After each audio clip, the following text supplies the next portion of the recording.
सुस्वागतम आपके अपने YouTube चैनल हिंदी विजय में। आज हम UGC नेट के पाठ्यक्रम में शामिल कहानी यानी कि जो हमारी इकाई 7 है, यूनिट 7 है, उसके पाठ्यक्रम में शामिल कहानी देख रहे हैं। फणीश्वर नाथ रेणु की कहानी मारे गए गुलफाम उर्फ तीसरी कसम। मारे गए गुलफाम और तीसरी कसम कहानी हम देख रहे हैं। 1956 की ये कहानी है, इसी का हम विश्लेषण देख रहे हैं। चलिए बढ़ते हैं। सबसे पहले लेखक परिचय देख लेते हैं। फणीश्वर नाथ रेणु, इनका जन्म 1921 ईस्वी को बिहार के हिंगना गांव में हुआ था। इन्होंने हिंदी में आंचलिक कथा की नींव रखी थी। आंचलिक कथा लिखने वाले यही हैं। इनका लेखन प्रेमचंद की सामाजिक यथार्थवादी परंपरा को आगे बढ़ाती है।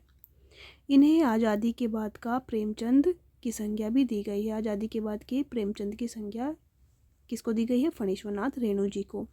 इनके प्रसिद्ध कथा संग्रह है एक आदिम रात्रि की महक, ठुमरी, अग्निखोर, अच्छे आदमी, इनकी कथा संग्रह हैं। इनकी प्रमुख कहानी अगर देखी जाए तो सबसे प्रसिद्ध यही कहानी है, मारे गए गुलफाम। इसी को तीसरी कसम भी कहा जाता है। एक आदिम रात्रि की महक, लाल पान की बेगम, पंच लाइट, तबे एकला चले रे, ठेस, सांवरिया आदि इनकी प्रसिद्ध कहानियां हैं। इन्होंने अपने पहले उपन्यास जो मैला आंचल है, इनके लिए इन्हें पद्मश्री पुरस्कार से सम्मानित किया जा चुका है। फणीश्वर नाथ रेणु जी को मैला आंचल पर इन्हें पद्मश्री पुरस्कार दिया गया है। जेपी आंदोलन में सक्रिय भागीदारी की और सत्ता द्वारा दमन के विद्रोह में पद्मश्री को इन्होंने त्याग दिया था। सच्चिदानंद हीरानंद वात्स्यायन अज्ञेय इनके समकालीन कवि तथा परम मित्र थे। तो इनके परम मित्र थे अज्ञेय जी। अपनी कृतियों में उन्होंने आंचलिक पदों का बहुत प्रयोग किया है। इनके रचनाओं में आंचलिकता देखने को बहुत अधिक मिलती है। रेणु जी की रचनाओं में इन आंचलिक पदों में वहीं की संस्कृति, पेड़ पौधे, भाषा, रहन सहन, आचार विचार, पर्व त्योहार, परंपराएं, रीति रिवाज, कहानी के ये विषय वस्तु होते हैं। क्योंकि आंचलिकता में यही देखा जाता है कि वहाँ का रहन सहन, वहाँ की चीज़ें यानी कि वहाँ का परिवेश कैसा है, उसी के आधार पर एक रचना लिखी जाती है। रेणु जी का आंचलिक परिवेश स्थानीय न होकर सार्वदेशीय है। अगर इनकी जो कहानी जो हम देखें तो ठुमरी कहानी संग्रह में, क्योंकि ये रचना है तो उसी को देख लेते हैं। 1959 में ये संग्रह संकलित हुआ था। रसप्रिया, तीर्थोदक, ठेस, नित्य लीला, पंचलाइट, सिर पंचमी का सगुण, मारे गए गुलफाम और तीसरी कसम, लाल पान की बेगम, तीन बिंदिया, ये इसमें रचित हैं। अब देख लेते हैं जो हमारे पाठ्यक्रम में शामिल कहानी है कौन सी, तीसरी कसम उर्फ मारे गए गुलफाम। सबसे पहले अगर देखें तो फणीश्वर नाथ रेणु ने नई कहानी के दौर में प्रेमचंद के गांव और उसमें बसी दुनिया को अपनी कहानियों में जिंदा रखा है। अगर देखा जाए कि तो प्रेमचंद कहा ही जाता है। समाज के सामान्य पात्रों को अपनी कहानी का नायक या मुख्य किरदार बनाया। जैसे इन्होंने गाड़ीवान जो है वो काला कलूटा, हीरामन है, तो एक अगर देखे जाए तो समाज के सामान्य पात्रों को अपनी कहानी का नायक बनाया है। यानी कि बहुत ज़्यादा हैंडसम और गोरा ना होकर गाड़ीवान कैसा है, काला कलूटा है। कहानी में 3 काम न करने की कसम खा रखी है। कौन कौन सी? चोरी का सामान, बांस की लदनी और कंपनी की औरत, ये नहीं लेके जाएगा हीरामन। हीरामन का सहज और सरल व्यक्तित्व, मसलन भाई के प्रति सम्मान और भौजाई से डर, ये देखने का मिलता है। रेणु ने लोक जीवन की समृद्धि को दिखाया है। उसमें त्याग, गीत और परिवेश को सुंदर ढंग से सजाया है। हीरामन का संसार लगा और देखा से बना है। यानी कि जो उसे लगता है, जो उसने देखा है, उसी से बनता है। और जो इसमें हीराबाई जो पात्र है, इसका संसार परखा हुआ है। तो हीरामन को जो लगता है, जो उसने देखा है, उससे उसका संसार मतलब बना है।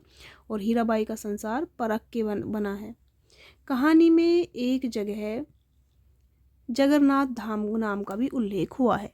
इस कहानी पर तीसरी कसम फिल्म भी बनी है। यानी कि इसी नाम पर एक फिल्म भी बनी है, जिसके संवाद लेखन का कार्य स्वयं रेणु जी ने किया है। फणीश्वर नाथ रेणु ने ही इसमें संवाद लेखन किया है।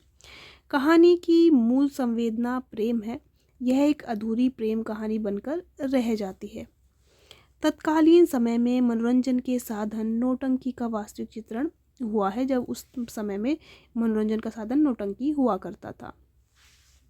आंचलिक कहानी, ग्राम गीतों का प्रयोग, प्रेम की पीड़ा और उसकी भीनी खुशबू। मूल कथा में नायक यानी कि जो हीरामन है द्वारा खाई 3 कस्मों की चर्चा के साथ नायक के प्रेम प्रसंग की कहानी भी देखने को मिलती है। एकदम रोमांचकारी ये कहानी है। पहली कसम, चोरी का सामान गाड़ी में नहीं ये रखेगा। ये कसम इसने खाई थी कि जो चोरी का सामान है, चोरी छकारी का सामान है, वो गाड़ी में नहीं रखेगा। दूसरी कसम जो है, इसने बांस की लदनी नहीं ला देगा, क्योंकि वो जो बांस जब लाद लेते हैं तो पीछे तक ओवरलोड वाली स्थिति रहती है और उससे दुर्घटना की संभावना हो जाती है।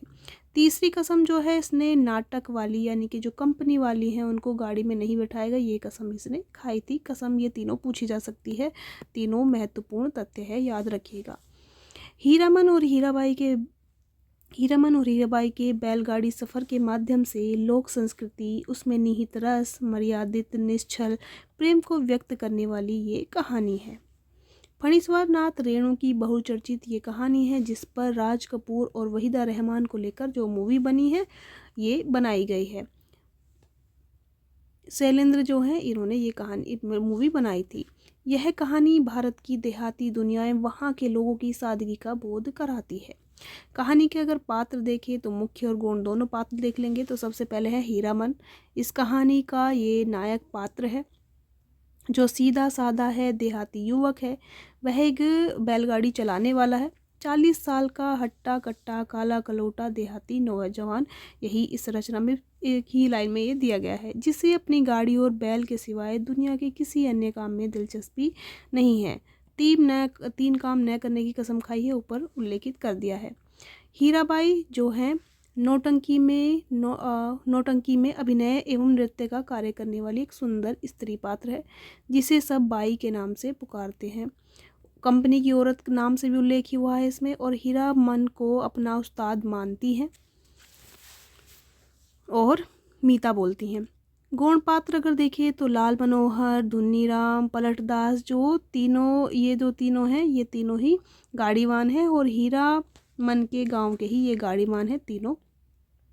लहसनवा जो है लाल मनोहर का नौकर है और ये भी गाड़ीवान ही है।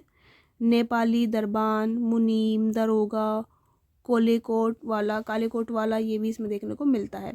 अब कहानी में प्रयुक्त स्थान कौन कौन से हैं तो विराटनगर है, फारबिसगंज है, खरैया शहर है, चंपानगर, सिंधिया गांव और कानपुर जो है हीराबाई का घर है, तेंगछिया महावीर स्वामी और छतरपुर 25, मदनपुर, बिशनपुर, हरिपुर, नननपुर, मीना बाजार और बनोली मेले आदि का यहाँ पर उल्लेख हुआ है।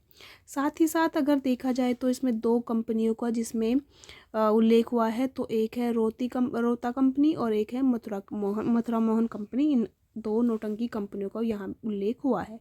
अगर देखे जाए तो इस कहानी की समीक्षा हम करते हैं कि इस कहानी में है क्या कहानी, तो ये है इसमें जो है ये रेणु द्वारा लिखित कहानी तीसरी कसम उर्फ मारे गल गुलफाम एक अंचल की कथा है, जिसका परिवेश ग्रामीण है, जहाँ जीविकोपार्जन का साधन कृषि और पशुपालन है। इस कहानी के मूल पात्र हीरामन और हीराबाई हैं। हीरामन एक गाड़ीवान है।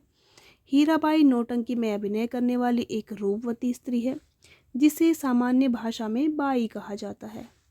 इस कहानी का नायक हीरामन एक सीधा साधा और भोला भाला ग्रामीण युवक है।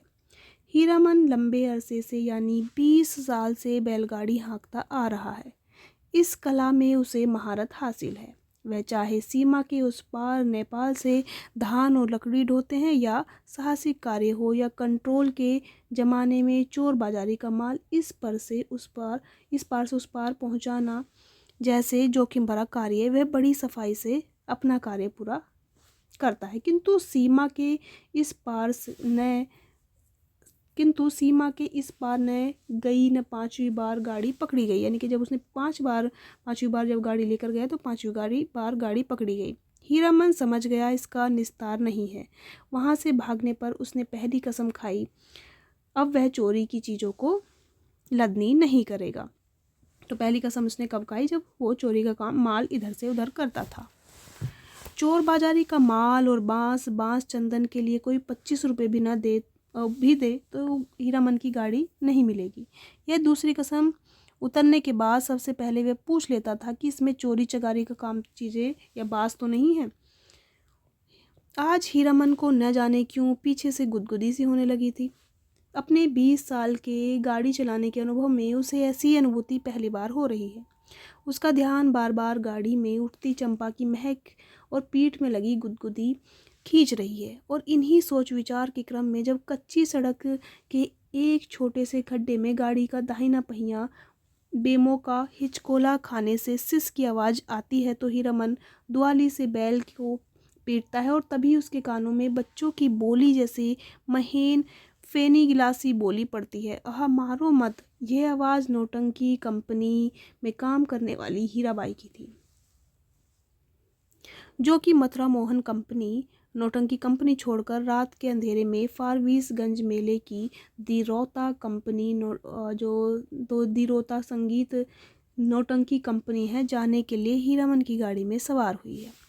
आगे दोनों के मध्य बातचीत का सिलसिला चलता है। वे दोनों एक दूसरे के प्रति आकर्षित होते हैं।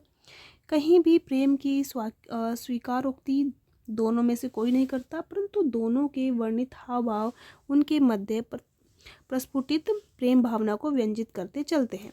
वार्तालाप के मध्य स्वप्न और यथार्थ के बीच हिचकोले खाती गाड़ी फारबिसगंज पहुंच जाती है और हीराबाई विदा लेकर मेले की नौटंकी कंपनी चली जाती है। कहानीकार चाहता तो कहानी ही समाप्त कर सकता था, परंतु तब कहानी का वैसा सघन प्रभाव नहीं पड़ता जो कि रचनाकार को इष्ट था। मानवीय भावनाओं की जटिलता को गहराई से प्रस्तुत कर संवेदनाओं के नित नए खुलते स्रोतों से पाठकों को अवगत कराया। एक से अधिक अनुभूति का समावेश कर एक तीव्र समग्र प्रभाव के लिए कहानी का लंबा बनाना अनिवार्य था। मेले में जाकर नौटंकी को लेकर हीरामन व उसके साथियों का पूर्वाग्रह व उसके दर किनारे कर नौटंकी देखने का नितांत नया अनुभव, प्रेम के साथ जुड़े मान मनोहार व प्रेमी के प्रति सुने किसी भी अपशब्द का तीव्र प्रतिरोध के प्रसंग, 10 दिन 10 रात की वह खुमारपूर्ण मनोस्थिति कथा की परिणति को मार्मिक स्वाभाविकता देने व प्रभावपूर्ण बनाने के लिए आवश्यक थी। इस प्रेम की परिणति मिलन में होने की संभावना कम ही थी, परंतु जिस आकस्मिकता के साथ इसका अंत हुआ वह पाठकों को बहुत कुछ सोचने समझने के लिए बाध्य कर देती है। ऐसी कौन सी आपातकालीन स्थिति आ गई थी जिसके कारण हीराबाई को मेले में यूं जल्दबाजी में बिना हीरामन को पूरी स्थिति समझाए निकलना पड़ा? क्या अभी तक उसका संयमित व उसका अपनी व्यवहारिकता नियत को जानना प्रेम संयम के बांध को तोड़ देने की उद्यत हो गया था? वह उसी के फलस्वरूप उपजी हृदय विदारक पीड़ा से बचने के लिए हीराबाई को जुदाई ही व्यवहारिक उपाय नजर आया, या सच में इस पैर पर टिकी दुनिया के आगे एक बार फिर से मानवीय संवेदनाएं और हृदयगत भावनाएं कमजोर पड़ गई और महुआ घटवारीन सौदागर के हाथों बिकने के लिए इच्छा पूर्वक तैयार हो गई? कारण जो भी रहा हो, परंतु स्वप्न की मनोरम दुनिया से यूं अचानक यथार्थ के कठोर धरातल से टकराना हृदय को अंदर तक द्रवीभूत कर देता है। वह पाठक हीरामन की तीसरी कसम खाने की स्थिति से जुड़ाव महसूस करता है। इस कहानी की विशेषता घटनाओं या बाह्य स्थितियों के संयोजन में न होकर मानसिक स्थितियों के संयोजन तथा उसके सविस्तार का अंकन में है। भावनाओं की गहरी जटिलता को प्रामाणिकता के साथ प्रस्तुत करने के लिए कहानी का लंबा होना अनिवार्य है। तो ये काफ़ी लंबी कहानी है, तो कैसी लगी कहानी बताइएगा ज़रूर। आज के लिए इतना ही, फिर मिलते हैं। धन्यवाद।